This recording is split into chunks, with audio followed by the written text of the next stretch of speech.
everybody. Welcome back to Pirkei Avos with Rabbi Chaim Coffman, live from Israel. I have such a joy every time I get together with Rabbi Coffman. The classes he shares out of Torah. I love ethics. Ethics to me changed my life. I mean, it's just one of those things that is real and applicable, and we can all put into action. And it's just a joy to hear it from Rabbi Coffman, the Energizer Bunny of Torah himself. So let's jump right in and see how Rabbi Coffman's doing today in Israel. Rabbi Coffman, I see your big smile today. Glad to be with you, sir. Always a pleasure. Definitely always a pleasure to be here. Been celebrating a great simcha. Had one of my son-in-law's brothers got married. So on Thursday, and I had something here where I live. So it was whatever, very nice. People practicing social distance and whatever, dancing as much as we could. Masks, gloves, you name it. But it was still, they had a limited amount, obviously limited amount of people, but definitely very, definitely very lively as you can get, with everything going on, because now they just, limited how many people can be, at a wedding. So they just sort of limited that. So they got the last one, in, but whatever, all the guys were outside, the women were inside. There's a whole big place to dance. So whatever worked itself out. Definitely, definitely worked itself out. But, obviously, it's bittersweet in some ways, because you can't really, celebrate like you really want to with everything, definitely with everything going on. Any case, we are finally going to hit Mishnah 16. I don't know how far we're going to get, because it is pretty lively here, this Mishnah. So the Mishnah says, the name of Rabbi Gamliel used to say, that accept upon a teacher upon yourself. Well, we could be on that for the next 2 weeks, but we'll see how far we get. And remove yourself from uncertainty, right? That's sort of going to go hand in hand. You have to accept the teacher upon yourself. Shouldn't have, that's going to remove you from uncertainty. We'll see what that means. Do not give excess tithes by estimating instead of measuring, right? So I have to see what that means. Obviously, a person has an obligation after taxes, a Jew. Doesn't necessarily apply to a non-Jew. That is giving 10%, what 10% what you make after taxes. So a person is able to test God in that sense and give up to 20%, right? But 20% you can't give more, because if you give too much money, to charity, you may have to rely on other people, right? You may, God forbid, make yourself poor. So obviously there's a limit. Balance. So there's a specific definition, over here we'll see about accepting a teacher upon yourself. We saw before, in a previous Mishnah, the idea that there's an obligation to acquire yourself a rabbi. Now that means even if you have to pay it, right? Even if you have to hire them. Now, obviously, some people are going to think that's extortion. How can he charge for services, right? Why shouldn't he do it for free? And all that, which, I have a whole video on that on, Tanakh Talk, and it's cognitive dissonance. Someone once told me, how could you charge for teaching Torah, because, it's extortion. It's extortion. And what would your rabbi say? I said, my rabbi would say, I don't charge enough. He said, why are you being so cheap? Right? But in the end, the question was, why, didn't Moshe Rabbeinu teach for free in the desert? Well, the answer is, of course, because God made him rich. Right? God made him rich with the tablets. Right? So therefore, he didn't have to teach. But regardless, I think I mentioned at the end of last week's class, that was sort of a segue at the end of last week to get into this week. And that is probably, for a non-Jew, the hardest thing for them to do, whether they convert or they don't convert, is to accept upon a teacher upon themselves.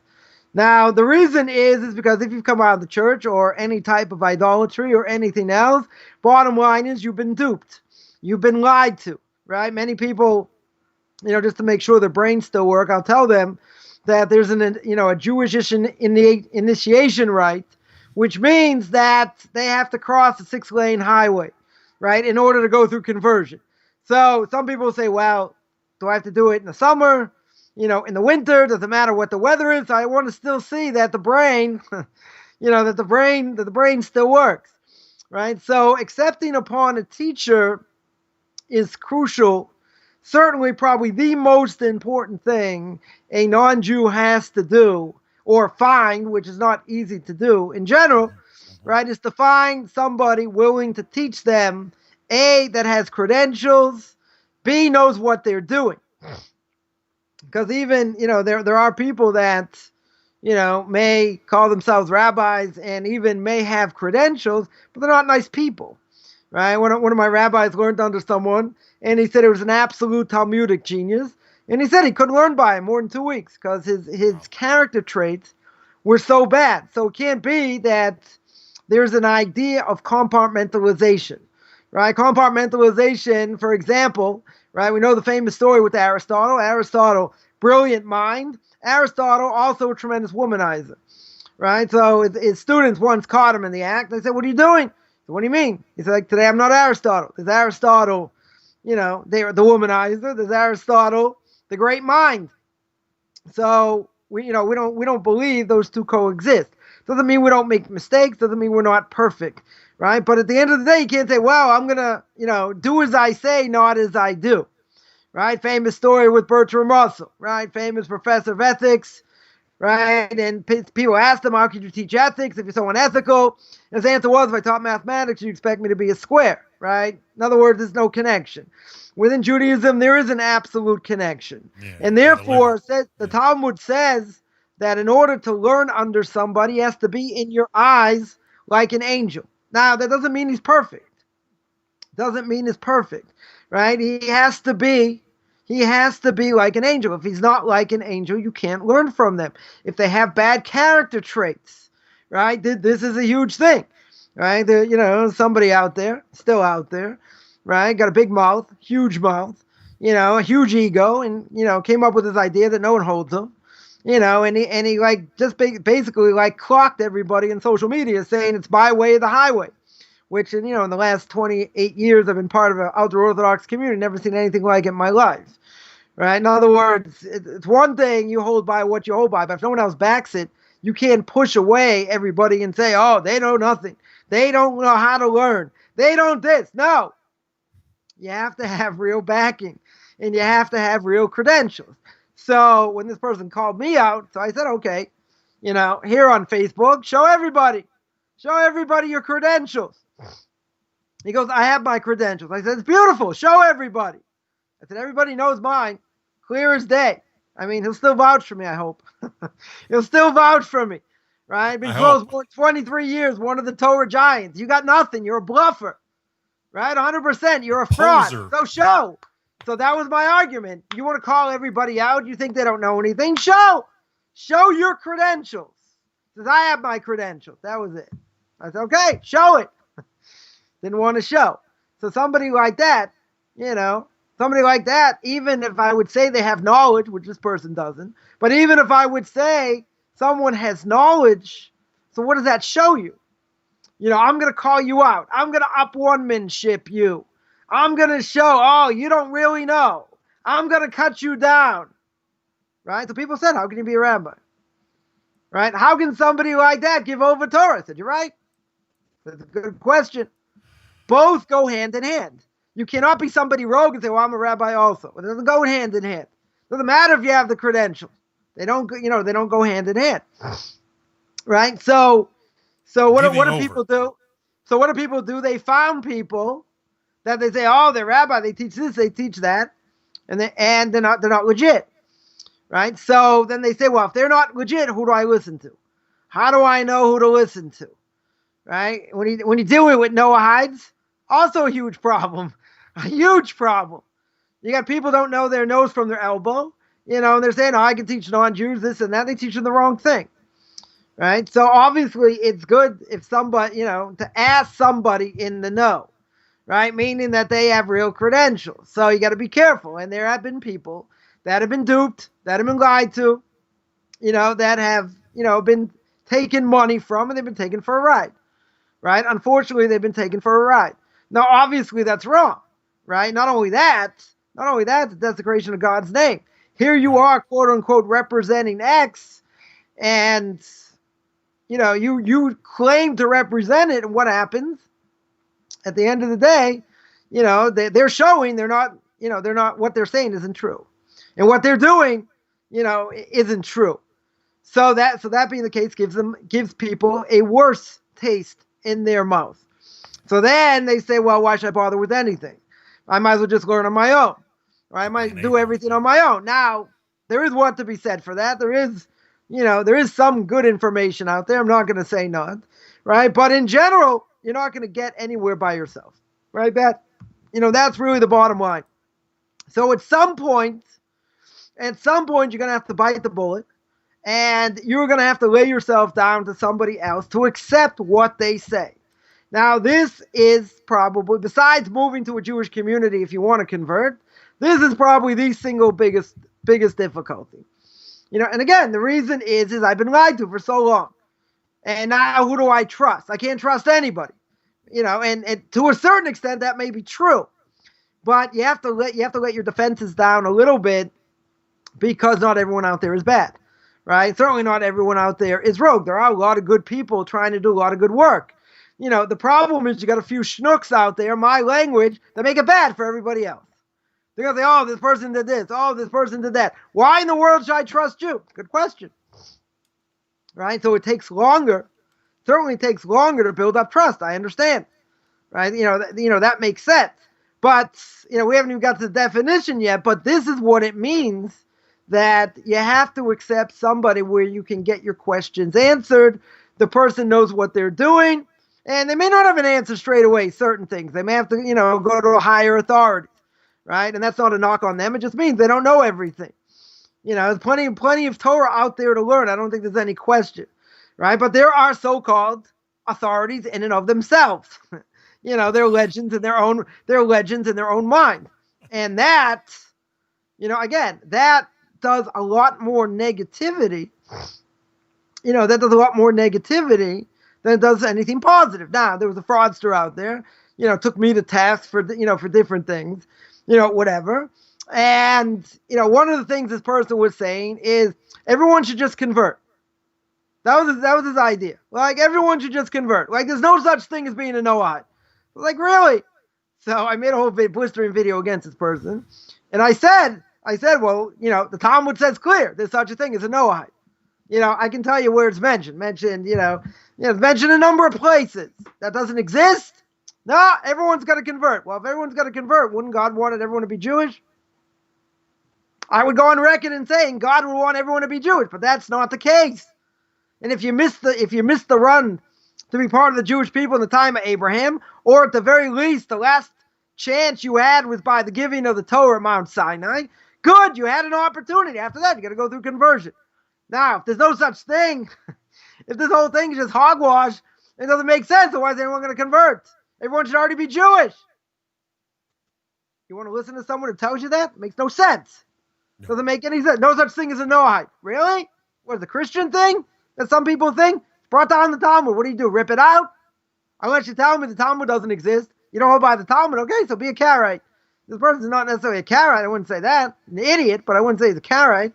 Right? So what do you do with that piece of Talmud? Doesn't exist? Throw it out?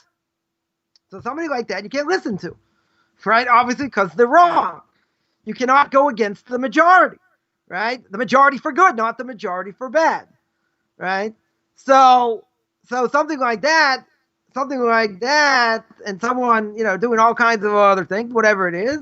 So you got to be careful. You have to be leery. Right? You have to be leery of anybody. Just like you learn something, let's say a person's learning a piece of Talmud, one of the commentaries quotes another piece of Talmud, says a contradiction or whatever the case is. Don't take their word for it. Look it up. Don't be lazy. Like one of my rabbis said, just because they said it doesn't mean anything. Look it up. See if they say what it says. Yeah. See if they interpret it exactly what it says. Yeah. That's what you have to do. Right? You can't take anything at face value. Right? So, anybody can call themselves rabbi. It doesn't, a Reformed person, a conservative person, doesn't really mean anything. Even the Orthodox world doesn't mean a whole lot. Just means the person, passed certain exams or whatever it is. They earn the title. Good. But the question is who they learn under. Who do they go to ask their questions to? Do they have anybody? And if they don't, and it's not there in their resume, that's a major red flag. Right? I called someone out last week also. Some have been working with, with Gerim, with converts, and with returnees to Judaism many, many years. Got a resume yay long, very impressive. There's only one thing missing. What's the most important thing that's missing? Who he goes to get his questions answered if he can't answer, right? Who's his rabbinical authority?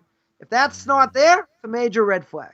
Now, it could be somebody learned under someone, but they're not in contact anymore, right? If they're not in contact anymore, they're doing things on their own, whatever the case is. That's also bad, right? So that has to be checked out, right? And if you don't check that out, you believe, you drink the same Kool-Aid. It's not good, right? Certainly not good. Yeah, question.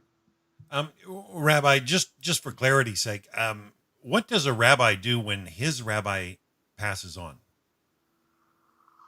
I mean, I've seen many that have grown and some that have, lived to 80s and 90s, right. and rabbis under them are 70, 60, 50. I mean, right. And so they mature and they teach. But I'm going to have a major issue. My Rebbe's in his 90s, like 90, 94 should be well. And I've been close to him for 23 years, and he's answered every question on every topic. It comes to laws of damages, marriage, divorce, kashrus, anything. He's got it on the palm of his hand. Amen. So some people are experts in certain things. Some people go to this person because they're expert in kashrus. They go into this person because they're expert in blessing, specialist, whatever. You very rarely find someone who's an expert in everything. Right. So I've been spoiled. So when I was in the States, my wife would ask, what happens if you have a question? I said, don't worry, I'll get him on the phone. She said, but what if it's important? I said, I'll get him on the phone. Right. So certain things that couldn't wait, I had someone, to ask questions to, but when I had other things, I called him up. I got a hold of him and that was it. That didn't change. Right. That certainly didn't change by me. What happens? She lived to 120. What happens after that? That's a good question. I mean, I have other people I'm in contact with, but, nobody of that caliber. Certainly nobody of that, caliber. So we're going to see if I get that far, right? A person has to know when they're not competent to answer a question. When they're not competent to answer a question, they have to know their place. That's what the Mishnah says later, right? You have to know what your place is. Right? You can't say, well, I have rabbinic supervision, or I have I have a rabbinical degree, or whatever it is, rabbinic ordination, that was the word. I have rabbinic ordination, I can answer anything. Who says you can answer anything? It doesn't mean anything. It doesn't mean a whole lot. It's like someone with a PhD. They'll make a big difference here. Right? Someone with a PhD, you ask him in his topic, right? 1%, 1% of 1% of that topic that he knows. And everyone gives it like the humble, they think it's like God's gift to the world because he's got a PhD, right? Which I heard a great rabbi once say, PhD means pilot higher and deeper, right? So regardless of that, someone's got rabbinic supervision. If they know what to answer, good. If they don't know what to answer, they have to know when to go to someone else, right? They absolutely have to know when to go to someone else. So plenty of things, thank God I don't know, and I'm certainly not an expert in. So, if I have to, plenty of people I can go to, right? That can certainly answer. But that is an issue. That is an issue. And we're going to see, because the whole point is you have to accept the teacher upon yourself, remove yourself from uncertainty, right? So that means if you don't know, now accepting the teacher upon yourself doesn't necessarily mean he knows more than you, right? That's what we would assume. Right? It doesn't necessarily mean that. It could mean someone who doesn't know more than you, but but you can reason together to try and get to the answer. Right? But just to drive the point home here is that for anyone coming out of idolatry, whatever idolatry it is, this is a really hard thing.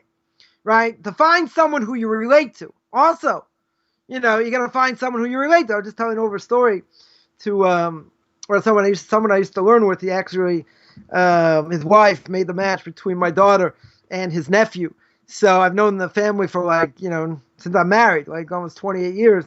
And whatever, I was telling him different stories, about my Rebbe and different things. And he's like, wow, he's got so many great stories. He said, you got to write it down. Someone there said, see, I've been telling you for a long time. Write it down. Get all the stories down. Get them straight. etc. But the idea, the idea is that when I went to him, how did I get in? I was a little bit obnoxious. I wouldn't tell anyone to do that, right? But I said, if I'm going to listen and you crush my dream in 30 seconds, I said, I am going to lay myself down, whatever you tell me to do, right? And that's how I got my foot in the door. Now he was somebody who was so busy that's like, I don't even have time to go with my grandkids. So I was pushing him, and I said, of course you don't have time. I said, I can answer that. He said, well, so why not? I said, why don't my grandkids learn with me? Because they're not pushy enough. I said, I'm not taking no for an answer. And that's how I got my foot in the door. Right. So, but again, I took the stringencies with the leniencies, and there are people out there that pick and choose. They'll ask this rabbi for this rabbi for that, whatever. I took the stringencies with the leniencies, right? It wasn't always easy. No question about that. Doesn't matter. But that's what it means. You accept across the board, right? What they say, because obviously they know more. They're more experienced, right? They've seen the world differently than you've definitely seen it. You could have a high level of knowledge, but you have to remember you're looking at it from your point of view. You're not looking at it from how other people see it, so you have your own biases. So if you have your own biases, which we all do, how do you remove yourself from uncertainty? Right? In other words, you get a certain question comes in front of you. You think one way. Not everyone thinks that way. Why should everyone think the same way you do? So you have to take yourself out of that, uncertainty. So one explanation here, now I'll get to a little bit of, that was just by way of introduction. One explanation is that you're trying to find somebody that we're talking about the ability to decide Jewish law. In other words, the question came in front of you. You have a doubt. You're not sure, right? It could go one way, go the other way. You're not exactly sure what to do. You have to know, and you have to get somebody to ask, right? Again, it doesn't necessarily mean, we're going to see, that it's somebody that is greater than you. It could be someone equal or maybe not as great, but they can help you see in a different way, right? So unless you're an expert, you're not allowed to decide on your own. Right, you get other rabbis together to help make a, proper decision. So once my rabbi asked me something, whatever, he asked me something, or actually I asked him a question about something, and then he said, "Okay, how would you answer?" So I answered him. He goes, "You don't want to think about it? You want to take time? You're just going to give me an answer off the cuff?" Well, to me, it was black and white, right? To me, it was pretty black and white. The question that I asked him, he said, "I just want you to know, this is one of the most difficult questions I had to write on." And I thought it was black and white, right? To me, it was black and white. To others, it seemed to be black and white. He had a whole issue with it. So basically, if you're an expert, someone asks you, what's the blessing over chocolate? Okay, I can answer that. What's the blessing over a marshmallow? What's the blessing over grape juice? What's this category? When it comes to 39 categories of forbidden work, how does this work? So if you have what to answer, you can answer, right? If you know what you're doing. If you're not sure, something like that, if you know how to look it up yourself, you go look it up yourself. If it's something more convoluted, if it's something that's got a lot of details and it's complicated, maybe you could figure it out on your own, but probably better speak it over with other people to make sure you come to a proper decision. Because the worst thing to do is just to answer, you research or whatever, and then you miss something, right? You miss something along the way. And if you miss something along the way, that could be life and death, right? That could be something that's permitted, you made it forbidden. Or something that's forbidden, you made permitted. Or whatever it is. So over here, we're not talking about, Jewish law that you know what to do, right? Obviously, it's something much more complicated. It's not as straightforward. Now, this is another point. Person has to know their place. When to get advice from someone else. Now, this has to do with ego, right? There are people I learned with many years ago. They studied for rabbinic ordination, taking the test from the chief rabbinate, whatever. Passed the test, called themselves rabbi. And I've seen over the years, right, some of these people, God forbid what they say. right? There was somebody I went to yeshiva with. I know someone just ripped him to shreds, right? Ripped him to shreds. Ripped his rabbi, who I learned under as well. Thank God I don't learn under him anymore. He's a big heretic, right? He also ripped him to shreds, which they deserved. Right? I'm definitely not saying they didn't deserve it. But what did he do? What did he do? He brought in a pastor to the synagogue, speak about BLM, right? About Black Lives Matter. Who cares? What does it have to do with synagogue? What are you bringing, non-Jewish clergymen into your synagogue, right? Someone in Boca Raton. Anyone's ever seen my scathing video about what went on in Boca Raton, right? This guy I think I mentioned before, he wanted to bring in a second-tier missionary. Let's just say he wasn't a top-tier missionary as a motivational speaker. Motivational speaker is not going to missionize, right? Sure, he's not going to pass out cards, right? He's not going to missionize. You're going to let him speak in a social room. He's not going to speak from the pulpit. Good. He's not a top-tier, top 10 missionary, right? Maybe he's top 5, I don't know, whatever. Not a top-tier missionary. Motivational speaker. Federation's paying him $50,000. $50,000 to speak in a synagogue. Yeah, you couldn't find the Jewish speaker? You couldn't find any Jewish speaker. Now, this rabbi is so stuck up on himself. So what happened? So he was embarrassed by the people coming out against him. But the missionary, he backed down because he didn't want to make machlokes. He didn't want to make, such inroads in the synagogue, whatever. Like there's other bozo rabbis saying, what? You think he's going to hand out cards? You think he's going to try and convert people? Why do you think he's speaking in your synagogue? Not just to make money. You don't think he's going to try and get people? No, you don't think he's going to send him his email address? Right? You don't give them a soapbox, right? All the rabbis of the last generation, came out. You don't sit with these people, ever. Right? You don't make a connection with these people. You don't give them legitimacy. It's not about, I'm right, you're wrong, let's have a debate. You don't bring them into your synagogue. There's no room. There's no room to bring them in. I wouldn't even let them speak in a toilet in a synagogue. You don't let them come in. There's no reason. You're going to go speak in a church? You're not allowed to go into a church. You're going to go speak about Jewish ethics in a church? They're not going to invite you, but if they would, I mean, there are other people brought in Baptist choirs to sing in their synagogue. How open-minded do you want to be till your brains fall on the floor? But this person was embarrassed because of the Jews that gave him a hard time. He wasn't embarrassed what he did, right? Because this person also brought in Dr. Ruth. You know who Dr. Ruth is? Famous sex therapist. You also brought in to speak in a synagogue. I don't think she spoke from the pulpit, right? Thank God for that. It doesn't matter. She spoke in a social, let's say she spoke in a social room, right? She's a sex therapist. What in the world? I mean, I understand the shock value. It's going to bring in people to the synagogue to hear her speak. You want to hear her speak this garbage? And to your constituents? This is what this person did. You want to go, and this person's well respected. Gives classes here, there, big guru in education. Yeah, the guy brings in a missionary as a motivational speaker, and he brings in Dr. Ruth. Big problem. Huge problem. Right? So supposedly,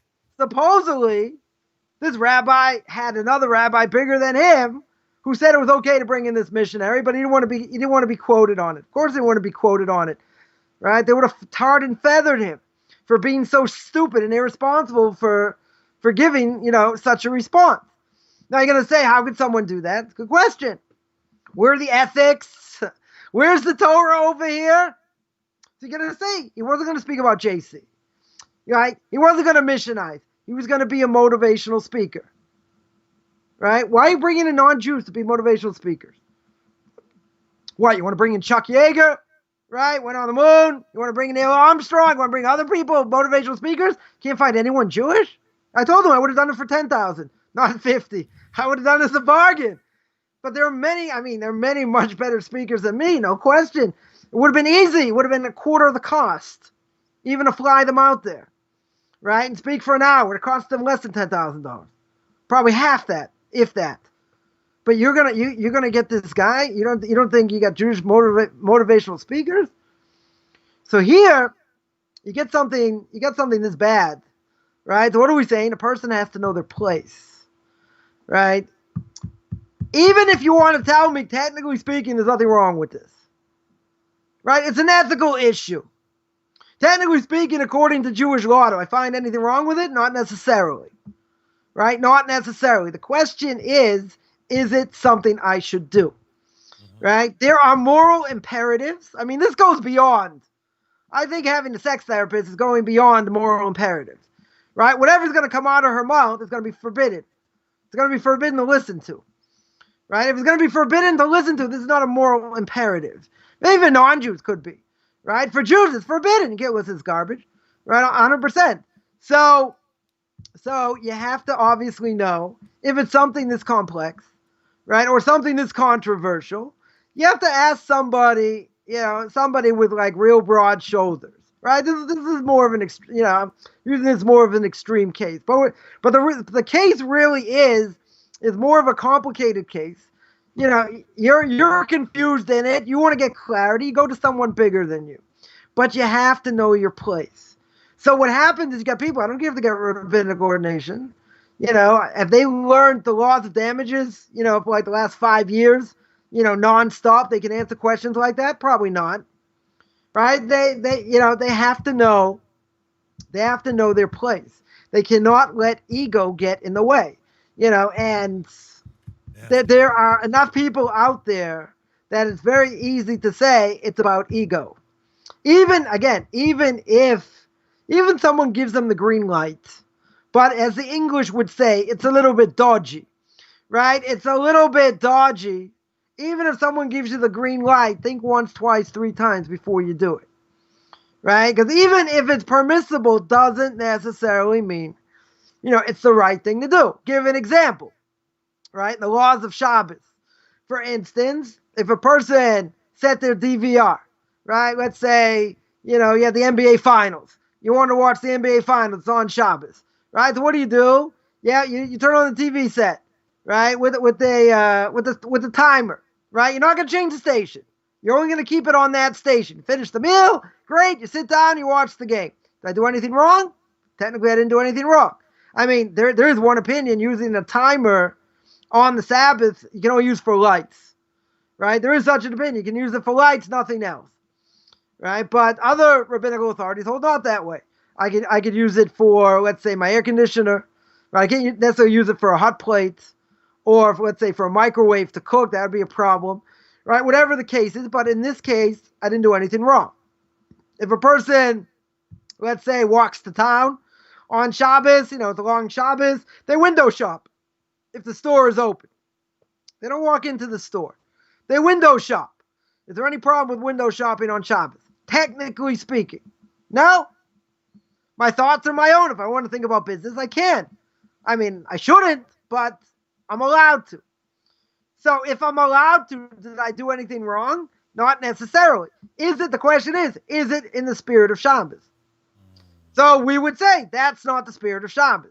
If it's not the spirit of Shabbos, then you're doing something disgusting in God's eyes.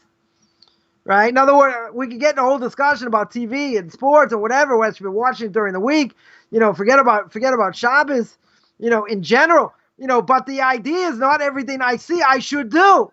Even if there's nothing wrong with it, right? In that case, what would I say? I would say that it's not in the spirit of Shabbos. Now, if it's not in the spirit of Shabbos, you have to ask yourself the question. We mentioned this many times.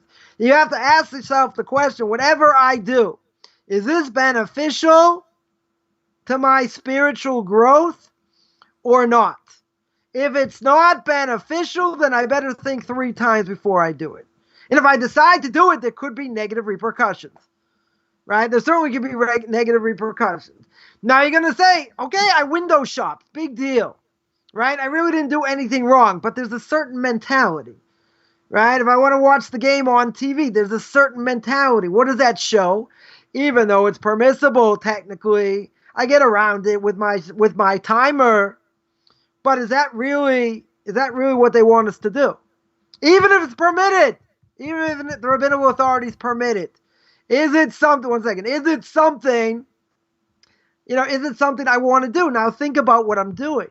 I finish my meal, whether it's quicker, whether it's not quicker, whatever the case is. I finish my meal because I'm going to miss the important game, right? It's the World Cup Friday night, all over England, all over the world except America, right? It's going to be the biggest game. It's going to be the biggest game besides the Super Bowl, right? For everyone to watch Friday night. Well, I can't miss it. It's Friday night. So I have a whole thing of how I'm going to do it. Right, and how I'm going to watch it, but the reality is, why am I doing it? Am I saying that's really more important than Shabbos? What do you mean? I can have both. I can wiggle my way out by saying I'm going to use this timer. So I could use this timer. Technically, it shouldn't be anything wrong, right? But who says you're allowed to use, a timer to watch this garbage, right? That's really the question, right? Yeah, you had a question. Yeah, Rabbi, because I listen to what you're saying about the spirit of of Shabbos and leaning towards a contracting rather than an expanding. Being B'nai Noach is a little different. I know right. The obligation is there for the Jewish folks, and it's probably always put that safeguard around Torah right. and lean on that side. As B'nai Noach, though, we have a terrible tendency to let's put a safeguard, and then that symbol becomes a ritual or a rite. And can we not be crossing a line if we're not? It depends what you do. Joyous. Shabbos has there's if a person wants to celebrate it in their own way, a non-Jew, they're allowed to. I guess I meant in general with any law that has to do with never mind just Shabbos alone. No, that you have to be careful, right? Because there really is no ritual. That definitely is true. But at the end of the day, the question is going to be, making a fence around yourself. Now, technically, so you'll be happy because you like the CFL. So when the CFL comes back, and all that, so you don't have an issue. Right, there is no issue, right? Maybe if they have cheerleaders, whatever. Okay, so you might have to be a little bit careful, what you see and guard your eyes a little bit. Again, as probably more as a moral imperative, But regardless, even by a non-Jew, right? We see by this week's parsha talking about the evil, the evil non-Jewish prophet Bilam, right? God speaks to him, gives him prophecy. He wasn't a dummy. Right? Nonetheless, he kept wanting to curse the Jewish people. Right? Back and forth. He keeps trying to curse the Jewish people. Every time he tries to curse, right, what does God do? He flips it. Right? He makes them say something that is, that's praiseworthy, for the Jewish people. So what you see is, as my Rebbe spoke about a lot, said that, the idea is that even if they had a prophet like Moshe Rabbeinu, what's the difference between a Jew and a non-Jew? Right? The main difference is a Jew has to guard themselves against desire across the board. Make fences upon fences upon fences. Right? The Torah tells me in chapter 19, book of Leviticus, you have to be holy. Right? You have to be holy because God's holy. Difference of opinion between Rashi and Nachmanides. Rashi says it's talking about immorality. You have to guard yourself against that. The Ramban says, Nachmanides says against everything. Right? In other words, it's permissible to eat and drink. Doesn't mean you're allowed to be a glutton or an alcoholic. Right? You have to guard yourself against what's, even if it's permissible. You're not allowed to abuse certain things. Right? Even if a person's married, doesn't mean person, should be with their spouse every second of every time when they're permitted to be together. Right? And certainly not. Right? But that being the case, there has to be limits. There have to be limitations. Restrictions. For Jews, for non-Jews, not for humanity. For non-Jews, they don't understand this, right? This is the whole thing. Because if Moshe Rabbeinu would have been their prophet, and he's telling them, okay, you have to limit yourself in this. You can only eat certain things. You can only do certain things. You're very much limited. As a lot of people in my family would say, you're very limited. You're very rigid. You can't change anything. Got to listen to what the rabbis say, blah, blah, blah. Right? You're so rigid. What about non-Jews? They have an obligation to be rigid? No. Are they by definition? Because their soul makeup is different.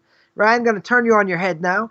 If their soul makeup is different, that means they're unbridled. They're totally unbridled. And if you tell them, in general, I'm not saying there aren't people that would like to be more rigid. It might, more spiritual and all that, but it's not in their nature, right? I'm going to go on, we're recording this. I'm going to go online here saying, on camera here saying that for a non-Jew to be rigid and to be as stringent, let's say like the Amish in different ways, but they're still not as stringent as we are, no question, right? But in that sense, how many non-Jews out there, if you would take a survey, would you like to be like the Amish or not? Right? Who's going to raise their hand? Nobody. Very few people are going to want that structure, want that living, whatever. So even if Moshe Rabbeinu, Moses himself, would be the prophet of the non-Jews, they wouldn't accept him either. Why wouldn't they accept him? Because their desires are so strong. Their desires are so strong, it's impossible to break. Now you're going to say that's discrimination against non-Jews. Maybe it is, right? But that is the reality. The reality is they do not want to be told what to do. They do not want to be told what to eat, what not to eat. They do not want to be limited. So now secular Jews have taken that over as well because they want the same thing. They want religious freedom. They don't want to be told what to do. They don't want to be told how to act or whatever. And they may say, oh, what you're doing is this and what you're doing is that. Someone was telling me today, he said, it's amazing. Right? It's amazing that, we keep what we keep. And secular Jews get upset. They get upset and they say, well, God this and God that, but what do you care? You're not holding by anything. You don't keep anything. So what do you care what we say? Right? So what do we call that? We call that Jewish guilt. We call that Jewish guilt because deep down inside, they have a spark. Right? Everyone has that spark. Jews have that spark of what we call the Pintel Yid. The Pintel Yid means they have that spark that they understand what's true. So even if I dress the way I dress and I make blessings, I keep Shabbos, I don't live with them. They don't see me, right? Let's say, but why do they feel, animosity? Because what you're saying is no matter what I do, what the vibes you're giving off is what you do is wrong. Now that is true. What they are doing is wrong. I'm not sitting there staring at them going, looking at them in an austere way. But why do they feel it? And not only that, why do they care?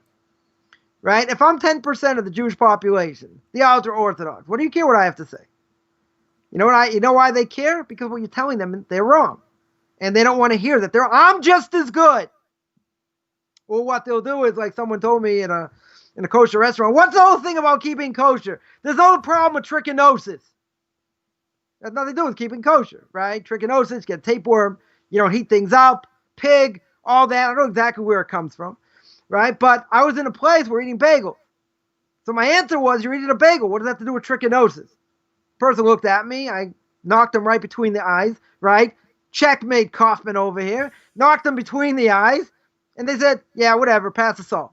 They weren't interested in an answer. They just wanted to say something, to make you look bad. If I breathe on your food, doesn't mean it's not kosher, which someone said to me. So I said, yeah, it's kosher. It just has bad breath on it. Like, what else do you answer? What else do you answer? Right? The idea, the idea that, we have ethics, we have boundaries, and, the punishment could be absolutely severe, right? Certainly if Jews don't keep what they're supposed to, non-Jews as well, right? But there's a major difference. Even if someone's going to tell me there are non-Jews out there, there are plenty of non-Jews out there that want to be rigid, want to be strict just as much as Jews. First of all, I don't believe it. But even if there's a small percentage out there, it's not the majority, anything close, because they just want to live their lives, right? People in Florida going up in arms now. They can't go to the beach. They shut down the bars, right?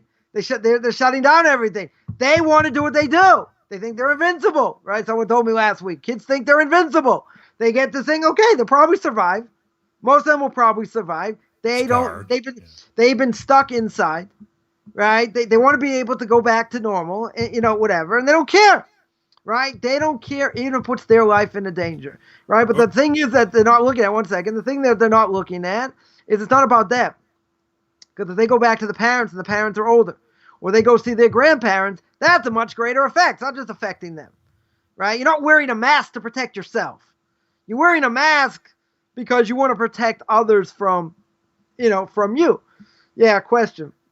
Well, it wasn't a question, Rabbi, as much as a statement. I mean, all the reason more we need to acquire for ourselves a teacher, which is what this mission is starting off Right. with, right?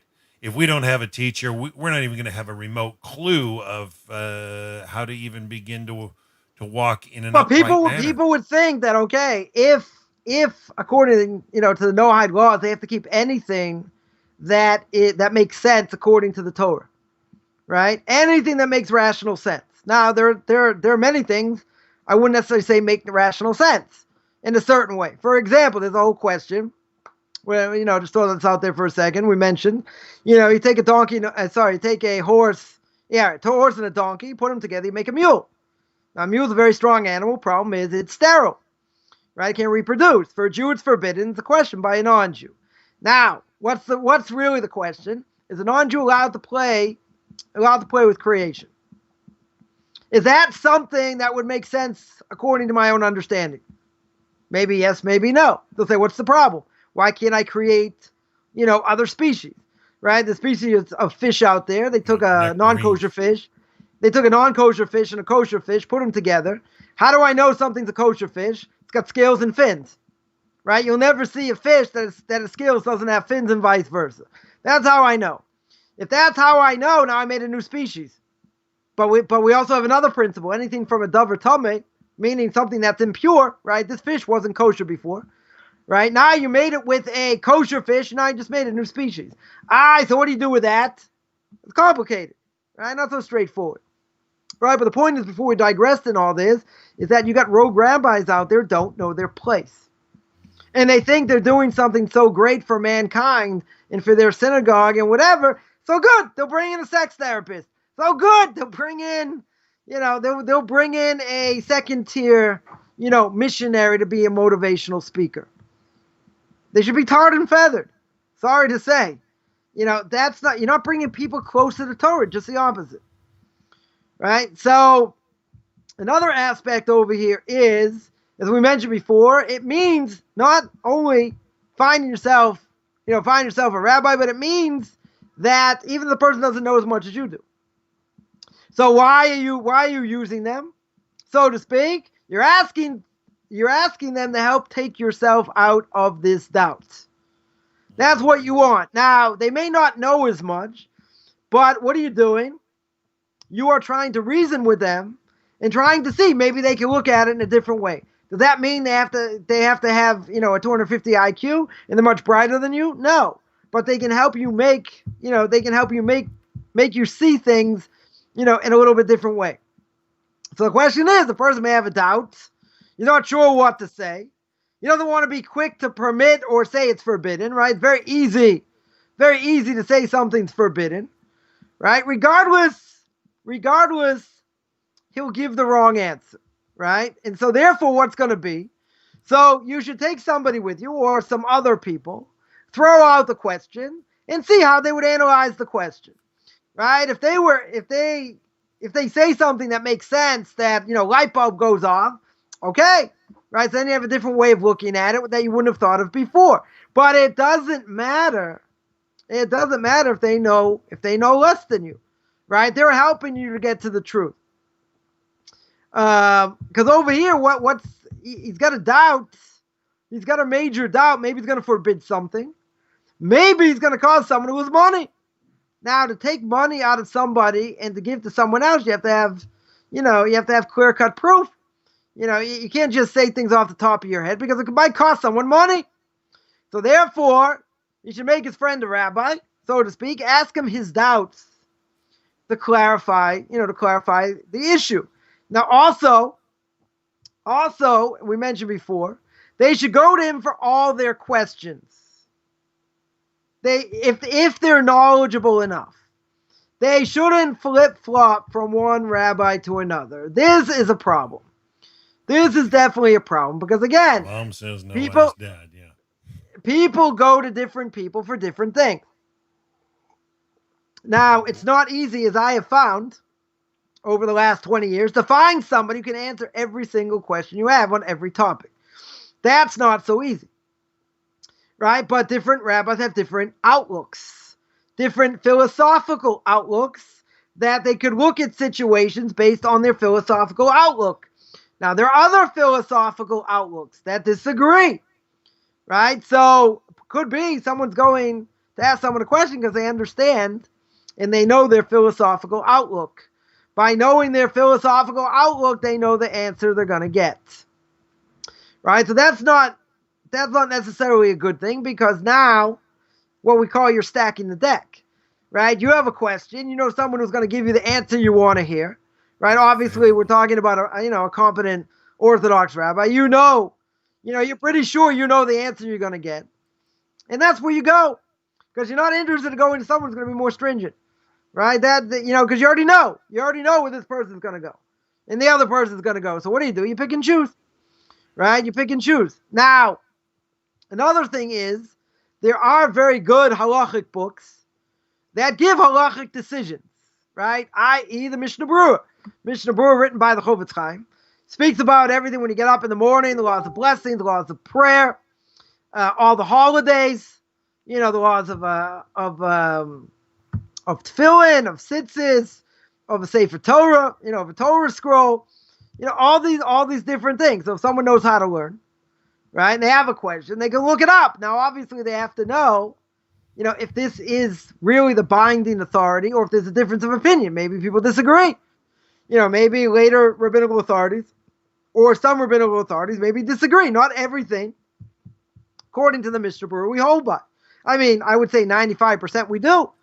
We certainly go like what the Chaim says over there. But there are times where we don't go like him. You have to know. So if there's a book out there that, let's say, it's a question in tzitzis, it's a question in blessings, a question in prayer, you're not sure of the answer, but you know where to look. So that's okay, right? That you could look up, especially if it's clear cut. If there's a difference of opinion, let's say the Mishnah Berurah says, I hold like this, but, there are other opinions like this, and I hold like this, and I disagree with these other opinions. Now, the question is, does that go according to everybody, or are there other rabbinical authorities, later rabbinical authorities, hold like the other opinion? So that's something you have to know as well, right? It's not so simple just to look it up and say, oh, I'll just get the answer. If you know what you're doing, that would be true, right? If you don't necessarily know what you're doing, or it's a little bit more convoluted, there is a difference of opinion, so you have to know what to do. So the question is, let's say there is a difference of opinion, right? So what should somebody do? So what they can do is, if they have a rabbi they can go to, they'll ask, okay, in this case, what do you do? Right? So the rabbi will say, well, there's really a difference of opinion, and you should go like this way or that way, right? Because obviously if they're not sure, they just ask their rabbi what the opinion is, and then you go according to what he says. So then you're going to say, well, how does he know this difference of opinion? You're right, but he was also accepted upon himself, other rabbis he learned under, and that's how he came out, right? He went one way, not the other way. Good. So that's it. You have to listen, right? If you ask the question, now this is an important point. If you ask a rabbi a question, you ask him a question, and he gives you an answer. You're not allowed to go to somebody else to get a different answer, right? In other words, once you've already asked the question, you have no right now to go to someone else. You are now 100% obliged to listen to what this rabbi said, right? Even if another rabbi is greater than them, even if that other rabbi is greater than them, that's it. You already asked the question. Unless there are other circumstances where maybe this rabbi didn't know all the information or something like that. But if he got all the information, you ask him the question, he said, okay, you go like this. Doesn't matter if there are other people even greater than this person that hold not that way, right? Now, we're not talking about an egregious mistake here. If it's an egregious mistake, that's something else, right? But we're talking about where something's clear-cut, where this rabbi says X, etc. Even if he's got greater people against him, that say otherwise, he can hold his ground, right? He can certainly hold his ground. So, so therefore, somebody who knows how to look up an answer, good. You just have to know the parameters of the question. right? There are plenty of things out there that are black and white, right? The Mishnah Berurah says like this, no one disagrees, great.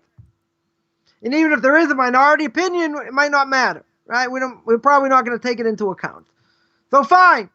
There are other things, maybe disagreements, right, between the Mishnah Berurah, the Chofetz Chaim, and others. Okay, so you have to see how we hold, right? There are times we don't go like the Chofetz Chaim in the Mishnah Berurah, right? You have to know. Vast majority of the time, not like that, right? Certainly not like that. So therefore, to look something up, if you know what you're doing, so you can look something up.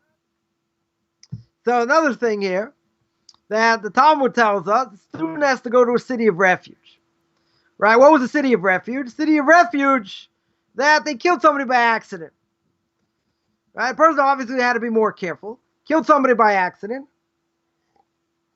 He has to run to the city of refuge because if he doesn't, there's a family member of the person he killed that could kill them, right? Possibly that could kill them.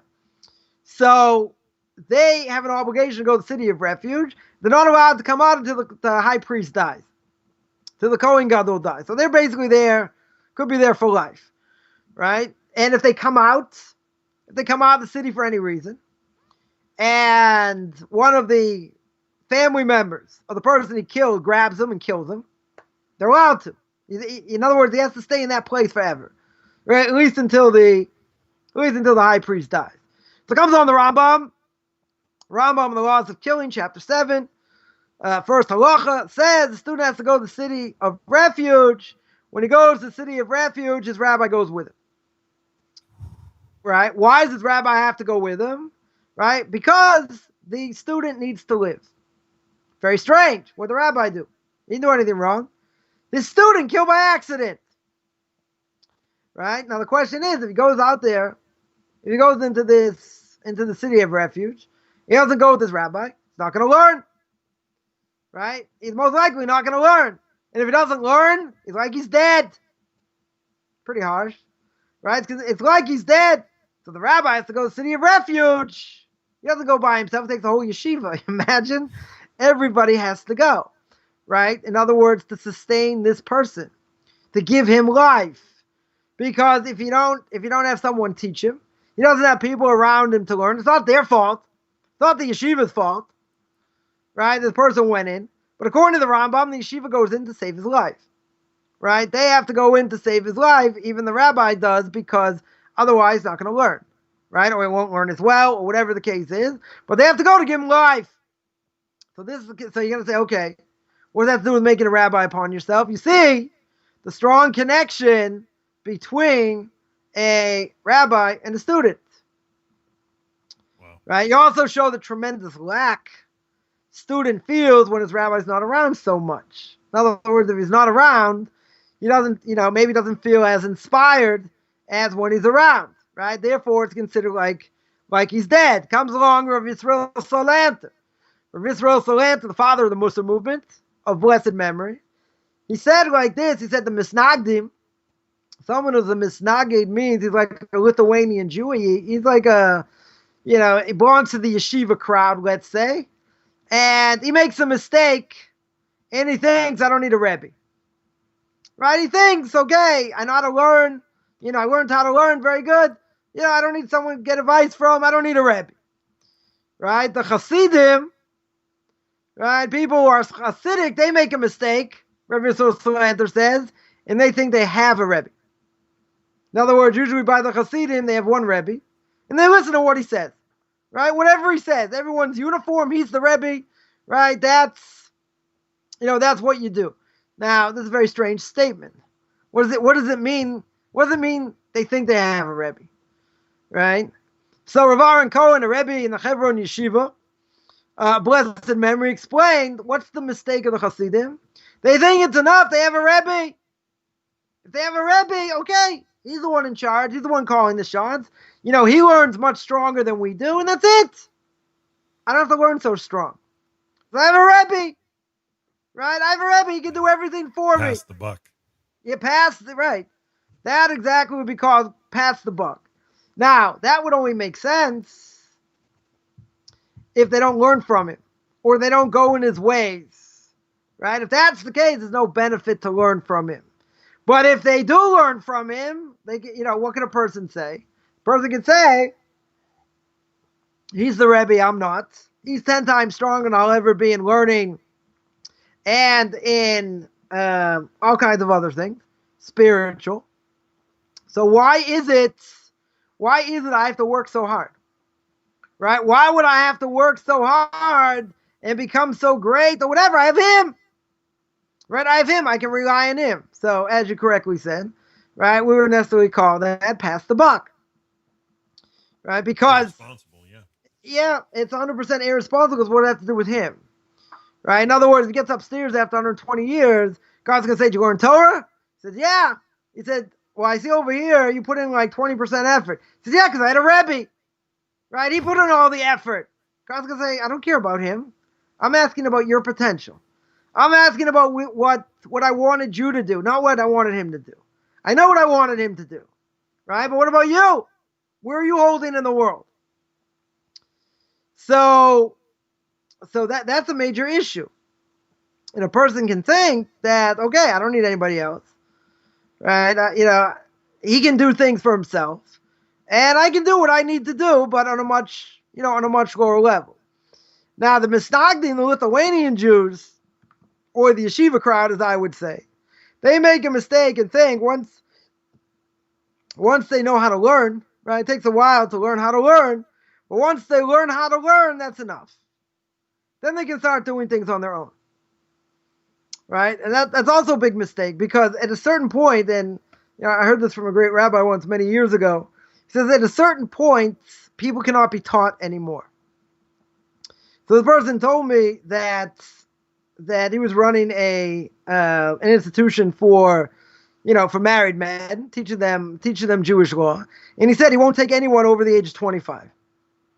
Now the reason he won't take anyone over the age of 25 because he holds they won't listen, and the whole point of what he wants is people to listen, right? He wants students. He doesn't want people just sitting there, getting the stipend or whatever and doing, and thinking on their own and doing what they want. Right? That does not do anything. Right? They're just, patting someone's pocket. There is a mitzvah in doing so. I'm not saying not. Right? But it depends what your goal is. Right? If your goal is to make students, that's not going to make students.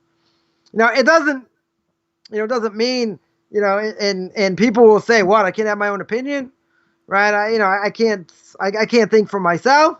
So we're not saying that. No, person certainly has to think for themselves.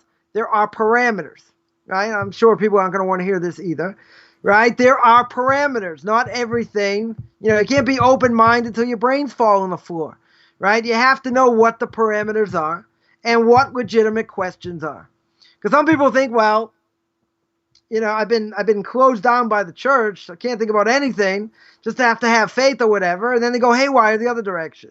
What about this? Isn't this permitted? What about this? What about that? What about the other thing? So it's got to be within parameters, right? You cannot turn quote me on this, you cannot turn the Torah into a pretzel. When you turn it into a pretzel, it totally doesn't work, right? By the Reform and Conservative movement, even if I would agree they're legitimate, which they're not, right? But if you want to include, be inclusive of everything, then you're going to have 60, 70, 80% into marriage. And when you have that, that's a recipe for disasters. I don't care what you believe in. Show me it works, right? If it doesn't work, it doesn't really matter, right? It doesn't really matter what you what you believe in. But some people get to a point where once they know how to learn, they say, why should I accept you? In other words, you're going to run this institution. Okay, I'm willing to come, but I got my own ideas, whatever. And that's not going to mold somebody. Right? Because if you're interested in making students, they're not going to be independent thinkers per se. Doesn't mean they can't think for themselves. I'm not saying they take everything you say verbatim, right? But you want to learn, let's say, a certain way how to learn, a certain way how to think, right? So in the end, you may not follow it 100%. You may take 20%, 30%. You might integrate other things, right? But the whole point of learning under someone is to learn how they think. To learn how they conclude, how they live their lives, right? That's what you're learning from. You're not doing things on your own thinking, oh, I know better, and whatever. I'm just going to be here, and when they speak, I'll just sort of twiddle my thumbs, and I'll be thinking about 20 other different things. Because what you're not looking for in these type of places are what we call mercenaries, right? What's a mercenary? Mercenary means someone's coming to pick up a check. That's it. You're paying them to be by you. That's very good, right? But also you want them by you because you want them by you, right? Or they want to be there because they want to hear what you have to say, right? Not just because, well, they're flattering you by being there because, in the end, you're giving them a stipend, right? You don't want that either. So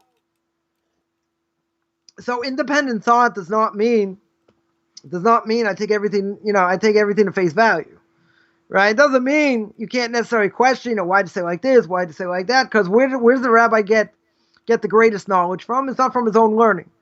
He gets the greatest knowledge from the questions people ask, right? In other words, they sharpen the person.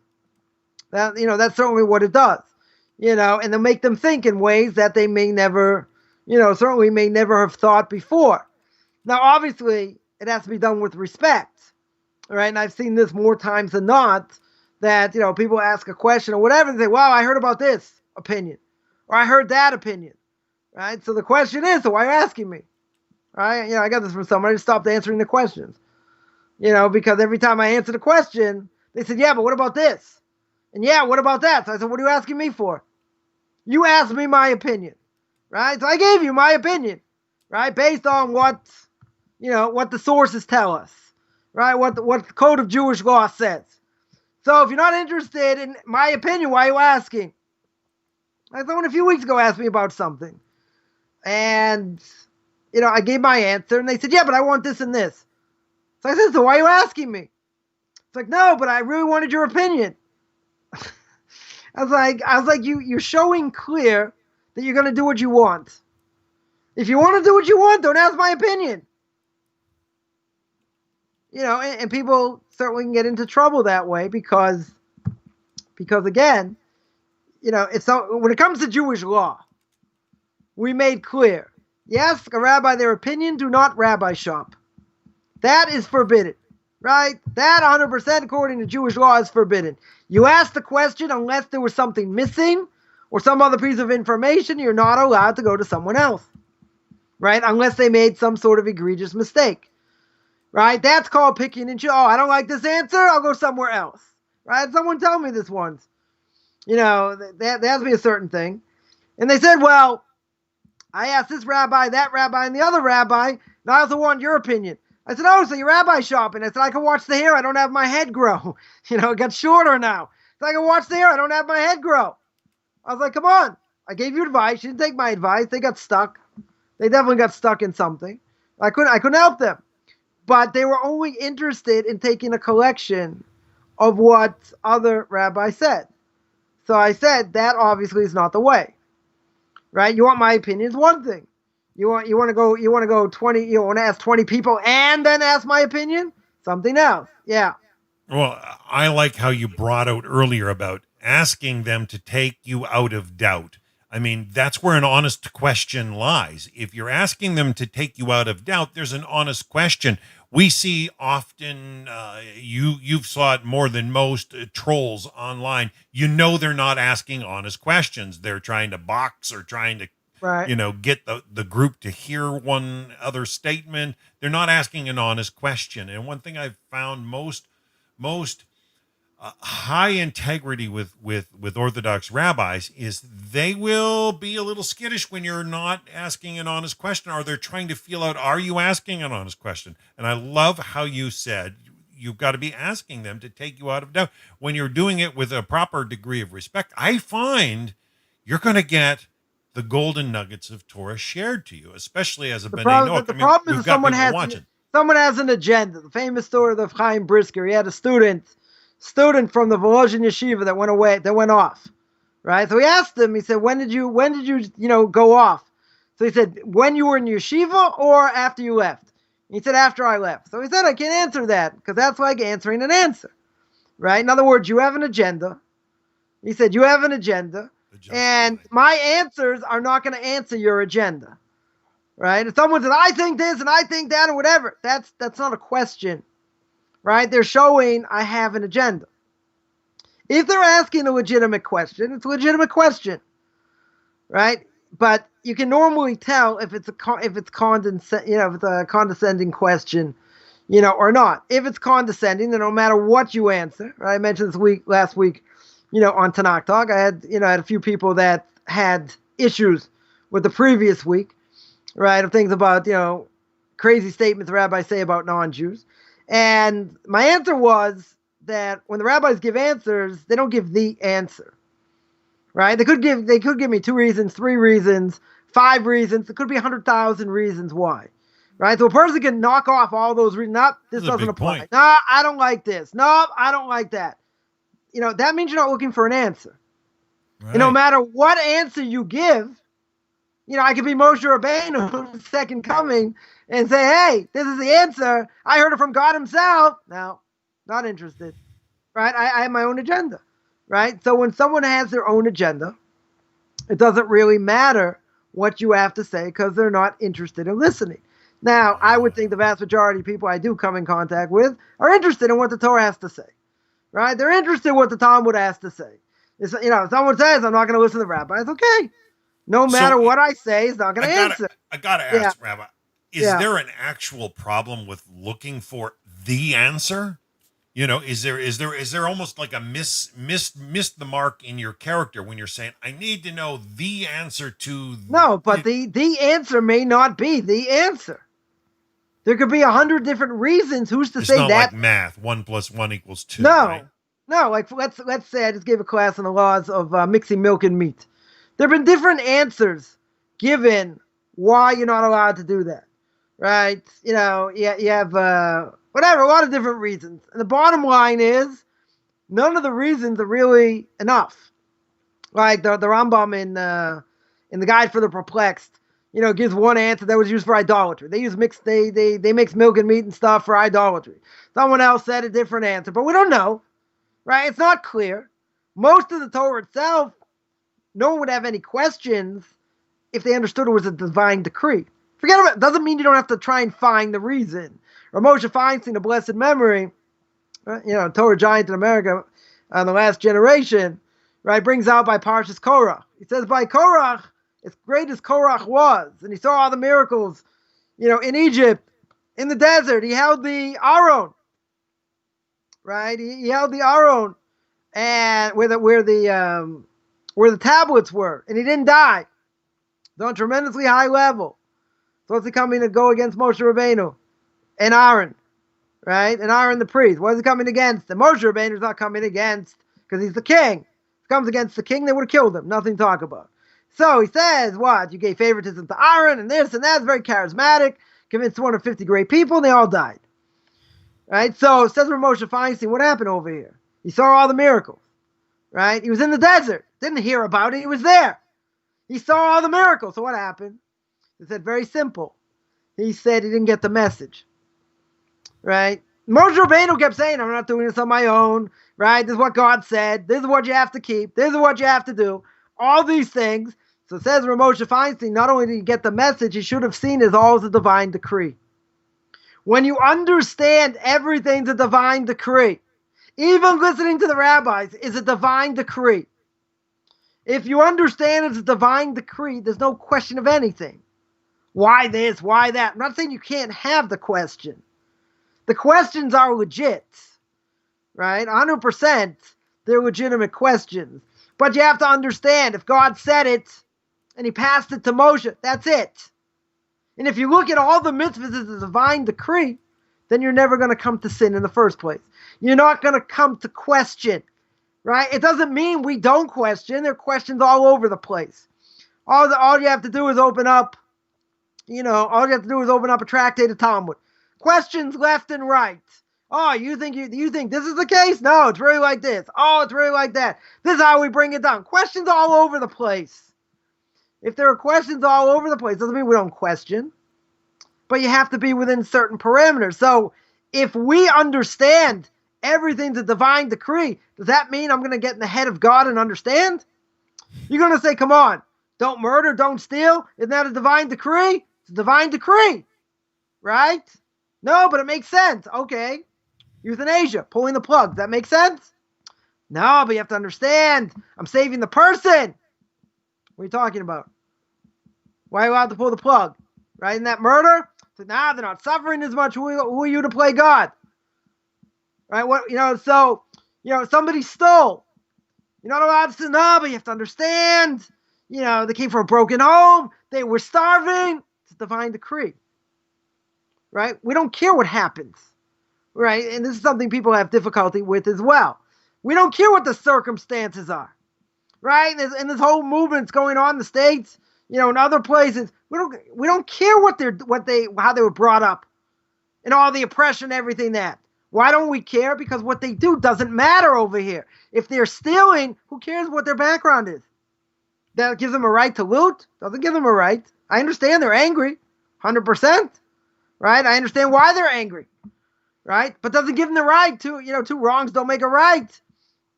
But at the end of the day, we're not looking at what's behind it. Because we don't care what's behind it. Whether it's going to get fixed, it's not going to get fixed, doesn't really matter. It's not the point for this discussion. The point is what they're doing is wrong, period. You want to tell me, as someone pointed out, and I did a Q&A on this, right? And someone said, but you have to understand where they're coming from. Why do I have to understand that? I can have sympathy. I can definitely have sympathy what's going on, right? 100%, right? But when it comes to Jewish law, it doesn't really matter. If you built on if you built out on your house, your apartment, whatever, and you took away light from someone else, they don't care why you built out. You took away their light. You go to rabbinical court, they're going to make you take it down because that's worth money, right? Taking away someone's life is worth money. So who gave you the right to do that? No, you don't understand. We need to build out a bigger place. We have 8 kids in 3 rooms. It's not right. I understand, right? You're in cramped quarters. I get it. There's little space. I get it. The kids feel claustrophobic, 100%. That gives you the right to take someone's light away? Who gives you the right? Who in the world gives you the right to do that? So in the end, I'm not trying to say we're not sympathetic over here, but when it comes to Jewish law, we don't really care. We're not really interested in what happened before. We're interested in what happened now. Right? There's a major difference. Someone killed in self-defense and then you're running after them to kill them. Total difference. Someone broke into your house, for instance. Right? Just throw this out there. Someone breaks into a person's house, in a Jew's house. They know you can stand up against them. They'll try and kill you. You can kill them in the house. No problem. Right? That wouldn't be an issue because they know what they're up against. Now what happens? You're running after them and they get out the door. Am I allowed to run after them and kill them? Right? So there's a difference of opinion. There are 2 opinions. One opinion is the fact that he's already in your house. If he runs out the door, you can go after him. Second opinion is no. This was a very specific case. He has to be in your house. If he's in the house, he forfeited his life. Now you try not to kill him, but if he comes up against you, you can kill him. Right? That's not going to be an issue. Right? But the point is, once he steps foot outside the house, the law doesn't apply.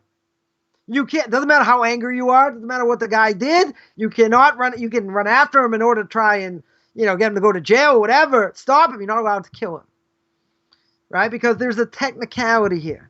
Once he's in the house, I can kill him. If he's not in the house, I'm not allowed to touch him, right? I'm not allowed to kill him. I can definitely turn him in, right? I'm allowed to turn him in. But again, it doesn't matter what he's doing there. We understand what he's doing there. And we don't care what his background is. Now, you might tell me, that's why women are not allowed to be witnesses or judges, because they don't look at things in a rational way. No offense, right? They're much more, they're much more emotional. And if they're emotional, they'll say, come on, you have to understand, this person was starving, his kids had no food, and they were, whatever. That's very nice. Nice sob story. Go on charity, raise money for them. They don't have a right to steal. They have 0 right to steal. Robin Hood, yeah, put them in jail. They don't have a right to steal. No, where do they get off doing that? They're going to be guilty, right? They're going to have to pay the price.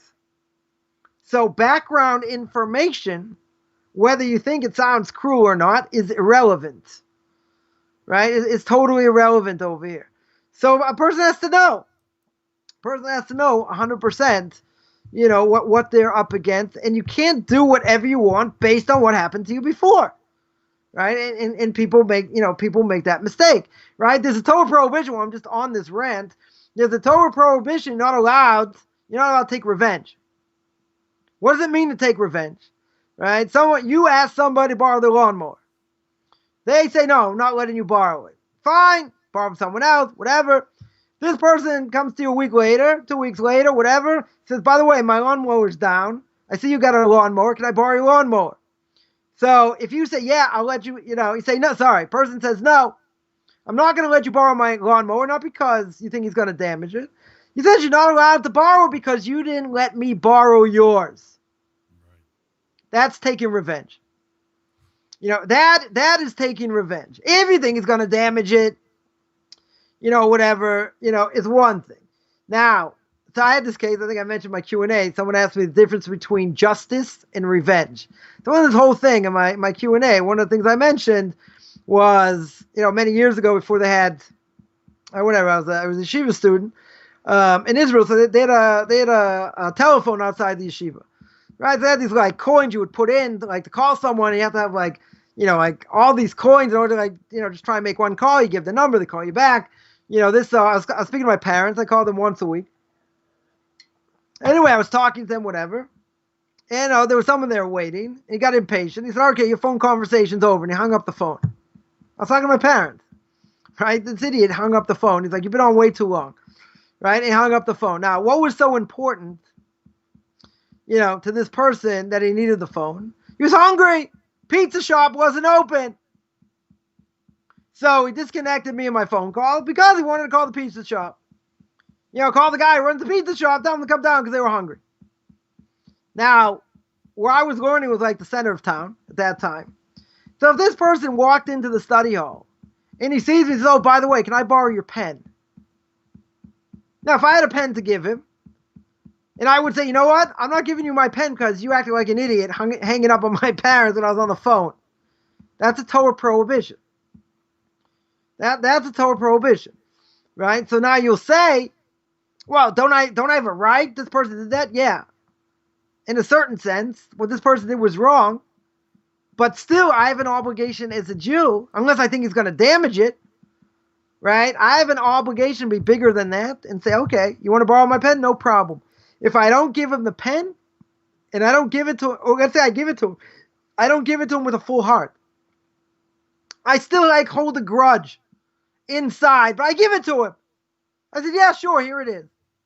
No problem. In your heart, you're rip-roaring mad. It's also, we're not saying you're taking revenge here, per se, but you're bearing a grudge, right? That's the next part of the verse. You're bearing a grudge. When you bear a grudge, when certainly you're not allowed to, in this case, right? In your heart of hearts, you're rip-roaring mad, whatever. Even if you don't take revenge, the left side gets you. If the right doesn't get you, the left side will get you.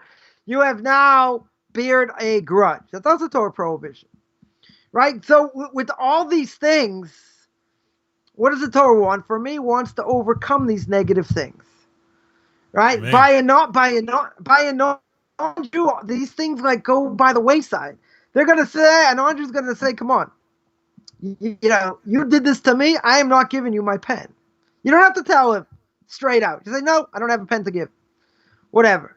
So by them, do they have a mitzvah of not taking revenge? I would call it a moral imperative, right? Nothing more than probably a moral imperative.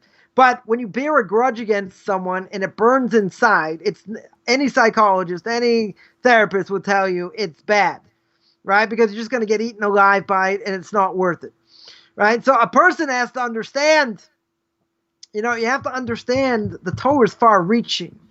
And if it's far-reaching, so what was the whole point? I almost forgot the point here. What was the whole point?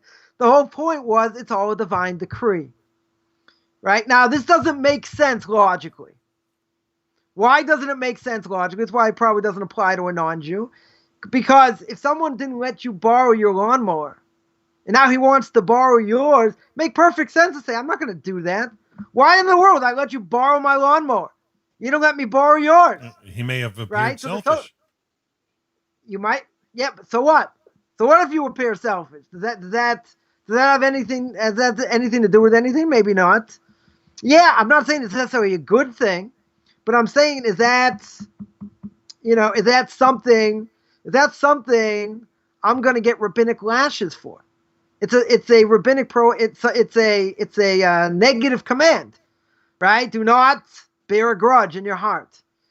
Do not what do you call it? Take revenge, right? It's not it's sorry it's a total prohibition, right? It is a negative command. What's the punishment for not upholding a negative command? The punishment is if there would be a temple today, you get rabbinic lashes, right? Which is pretty severe. So therefore, I could say you're right. It would be being selfish. It would be being selfish. Question is, am I justified? Now this takes ethics a little bit further. Even if you tell me that I transgressed over here, right? It's a negative command. Is it justified? You wouldn't let me, and you don't have a good reason. We'll make it easy. You don't have a good reason not lending me your lawnmower. I'm not going to break it. Whatever, you trust me, but you're not lending it to me. Fine, you don't have a legitimate reason. I have a legitimate reason for being upset. I had a jungle growing in my garden, growing in my field. I want to take my lawnmower, and, put the grass down so it doesn't look like a jungle. Can I be a little bit upset? You're not helping me out. I can certainly be upset. Is it a legitimate complaint? It's a legitimate complaint. Now, again, you might say, well, it's not a good character trait. You're right. Right? I'm not saying not. I'm just saying that in general, as a divine decree, what does it matter? You're going to say you're being selfish. Someone else will say, listen, just get over it.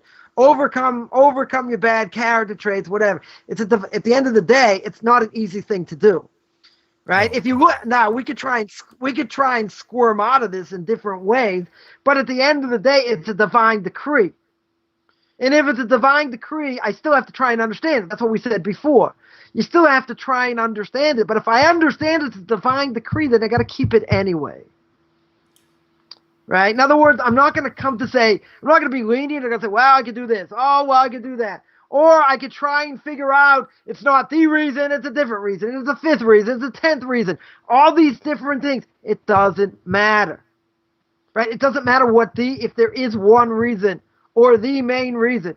It doesn't really matter. If I look at it as a divine decree, I'm less likely to come to transgress. That's really the point. You had a question? Well, yeah, as B'nai Noach, it really difficult to understand obligation because, with the wicked out here in the 70 nations, they will try to guilt trip you into obligation and lead you by the nose, selfishly, incorrectly, causing you harm along the way, as if they'll slave you out. They'll slave you out if you live with that obligatory mindset. That, well, you got to give them your lawnmower or else you're bearing a grudge or holding a grudge.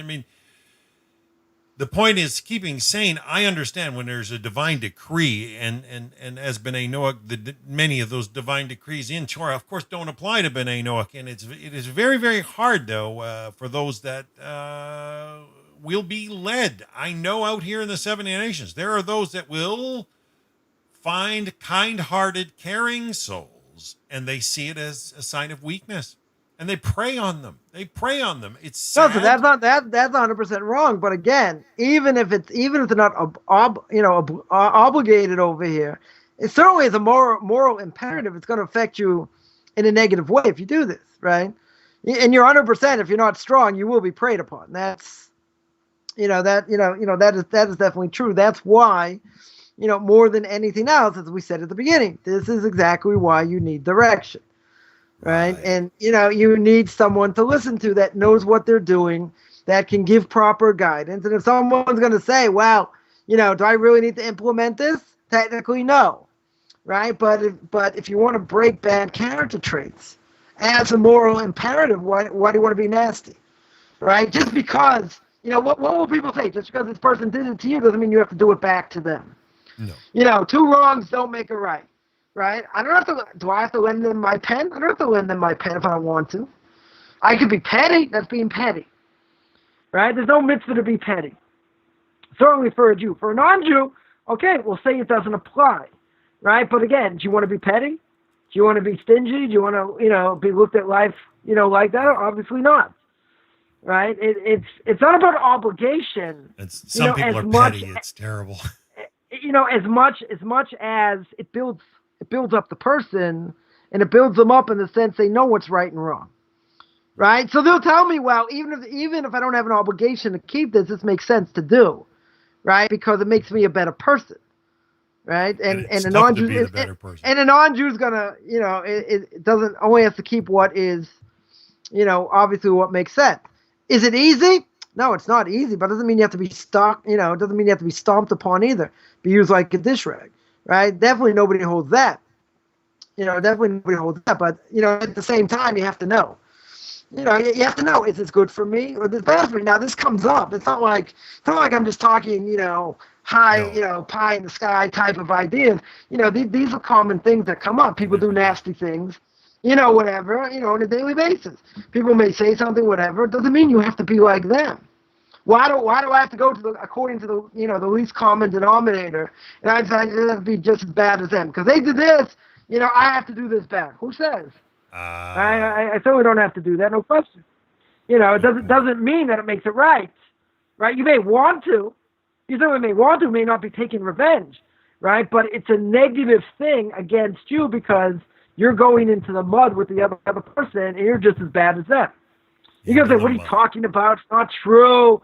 I'm not doing that. But what you're doing is exactly the same as what they're doing to you, right? So therefore they're being petty for whatever reason. You say, okay, I can do the same thing, right? But that has a negative effect on you. So why are you going to let that negatively affect you? Turn it around and say, okay, he didn't do this to me. Why should I be like him? I'm going to be better than that. I'm going to man up. I'll lend him my pen. Is it easy? No. No, it's definitely not easy because no one wants to be taken advantage of, exactly what you said. Rabbi, this has been a great lesson. We're past the 90-minute mark, and I got to get ready for my next broadcast. But, can you give us a quick summary as a final for today? I'm really enjoying this class. I love this mission of the way you brought it out, and I hope people find a rabbi, somebody they can connect with, somebody that will alleviate a lot of doubt, even all the B'nai Noach out there. Find somebody that you can click with. And that's what we said. That's exactly what we said at the beginning. Without that, I don't think there's any question that, they'll just be blind. And as much as you want to go to Rabbi Dr. Google, and look things up, and there are plenty of things you listen to on YouTube, plenty of good classes or whatever. But at the end of the day, there is no Google Rabbi, right? You need somebody, whether they're virtual, or whether they're nearby or whatever. Everybody needs somebody. Because if not, you cannot navigate any of this process by yourself, and it doesn't mean that a person's stupid, right? It just means that they don't have all the tools, and they need the tools in order to get to the next step, right? Whether to convert, whether not to convert, or whatever, just to be inspired, just to, have someone to speak to get information from, obviously someone who's real, someone who knows what they're doing, someone who has real credentials, and all that. That's obligatory. Is it easy? It's not easy because there's a lot of distrust out there, right? There's a lot of apathy because people have been burned. That 100% I understand, and that, it's not much you can do. Not much you can do except for listen to what people say, see if you like their message, and then, you make a decision who you want to be, the essence of who you listen to. But again, credentials are important, and character traits, are important. And if they, if you can't trust them, or you think that, they're talking down to you or whatever, bad character traits play a huge role. It's not just about knowledge. People can have plenty of knowledge and have, what they say, people can be brilliant doctors, have no bedside manner. Right. They can have zero bedside manner. As a great doctor, you're taking them for the doctor, not for the bedside manner. A rabbi can't necessarily do that. If they have no bedside manner, they're not going to have any patience to deal with you. You're not going to want to listen to them, right? Because, they'll be very curt. They won't be so nice. And, whatever. So, this I think, as we mentioned, I'll speak more about it, I guess, next week, other aspects of it, as the mission goes on, but the point is that, I promise you, I'm not going to curse anyone, right? But I certainly promise if you don't have that in your life, you are lost. You will 100% be lost, and you'll just spin your wheels, and you'll keep spinning and spinning and spinning because you will have absolutely no direction. And people I've come in contact with, they said, "Wow, you're an absolute savior because I've been going nowhere for years, because they didn't have any direction, they didn't have any guidance, they didn't have anything concrete. They did a little bit of this, a little bit of that, a little bit of the other thing, and didn't get them any." Well, Rabbi, and that's most people. Rabbi, again, it doesn't have to be me; it can be anybody. I'm just saying, but if you don't have that direction, you will 100%, be like on a sailboat. I don't know how many people are going on sailboats today. You'll be on a sailboat without a rudder. You know what happens without a rudder? Even if you're 6'7", you'll go around in circles. You won't go anywhere. And that's exactly what most of these people are doing. They get nowhere. That's the message. I find, 35 seconds. Rabbi, even the power of a locomotive, if it's in the sand and not on tracks, it's gonna go nowhere except dig a deep hole. And it needs to be on a track to utilize that power to go anywhere. And so many people, and even if you have strength and capability and the ability to study and look it up on Google and know how to learn, without the direction of a rabbi, it's like all that power, but being in sand and not actually on a track. And you need a rabbi to actually. It's not just sand; it's quicksand. Yeah, it's like by the time they get to me, they've already sunk, right? They're like drowning in quicksand. Not everybody, and trying harder to get out of it.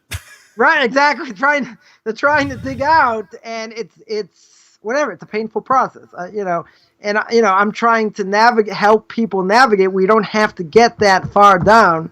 To where there is help, there is a lifeline, right? You just have to want it, and you have to be willing to listen.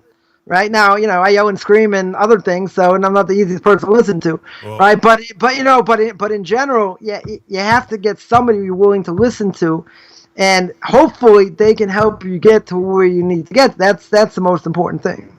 For sure. Now, folks, you can always find Rabbi Coffman on his website, orthodoxconversion.com. You can find him on YouTube. You can find him on Facebook. Don't be afraid to reach out and say hello. Ask him questions. He'll always talk to you like a wonderful rabbi, and it's just a joy to have him share ethics of the fathers with us. I hope you folks enjoyed it. I got to sign out to get ready for my next class. So, Rabbi, we hope, Hashem willing, are we okay for next week? We should be okay. The times are going down a little bit, but it's going to take probably at least another month or more to get back to a half an hour earlier slot. But shouldn't be a problem. Listen, I can speak to myself also. Even if no one wants to come, it could just be me and you. We can have a good time. I enjoy it. For me, it's joy, and I look forward to next week's lesson. So I got to sign out just to get ready for my next. Folks, have a wonderful, wonderful week.